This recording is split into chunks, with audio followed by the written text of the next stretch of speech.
ഒരു വൈറ്റ് പേപ്പറിൽ ഇതുപോലെ ഒരു റൗണ്ട് ഷേപ്പ് വരുന്ന എന്തെങ്കിലും ഒന്ന് വെച്ചിട്ട് അതിൻ്റെ എൻഡിൽ ഇതുപോലെ ഒന്ന് ഷേപ്പ് ചെയ്ത് കൊടുക്കുക. വീഡിയോ കണ്ടാൽ മനസ്സിലാവും.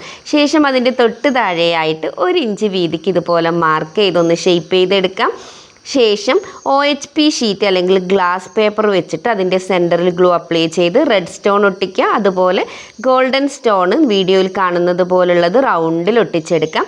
ശേഷം ഇതുപോലെ ഒന്ന് ഫസ്റ്റ് വെച്ച് കൊടുക്കുക. റെഡ് ബീഡ് വെച്ച് കൊടുക്കുക. മുകളിലും താഴെയുമായിട്ട് ആ ഒരു റൗണ്ട് മുഴുവൻ കംപ്ലീറ്റ് ചെയ്തെടുക്കുക കേട്ടോ. ഇതുപോലെ നമുക്ക് 2 സൈഡിലേക്കുമായിട്ട് ഒട്ടിച്ചെടുക്കാം. എന്നിട്ട് ഇതാ ഈ ഒരു ഭാഗം വരുന്ന സൈഡിലൊക്കെ റെഡ് ബീഡ് വെച്ച് കൊടുക്കാം. നല്ല അടിപൊളിയായിട്ട് നമ്മൾ ഒട്ടിച്ചെടുത്തിട്ടുണ്ട്. എന്നിട്ട് ഇത് നല്ല ഷേപ്പിൽ ഒന്ന് കട്ട് ചെയ്ത് ബാലൻസ് ഉള്ള ഗ്ലാസ് ഷീറ്റ് ഒരുക്കിയെടുക്കാം. എന്നിട്ട് ഇതിൻ്റെ സെയിം അളവിൽ നമുക്ക് ക്യാൻവാസ് കട്ട് ചെയ്തെടുത്തിട്ട് അതിൽ ഗോൾഡൻ കളർ ഫാബ്രിക് പെയിൻറ്റ് അടിച്ച് കൊടുക്കുക. 2 സൈഡിലും ചെയ്ത് കൊടുക്കണം കേട്ടോ. നന്നായി ഡ്രൈ ആയതിന് ശേഷം ഗ്ലൂ അപ്ലൈ ചെയ്തിട്ട് 2 സൈഡിലും മൈപ്പിന് വെച്ച് കൊടുക്കുക.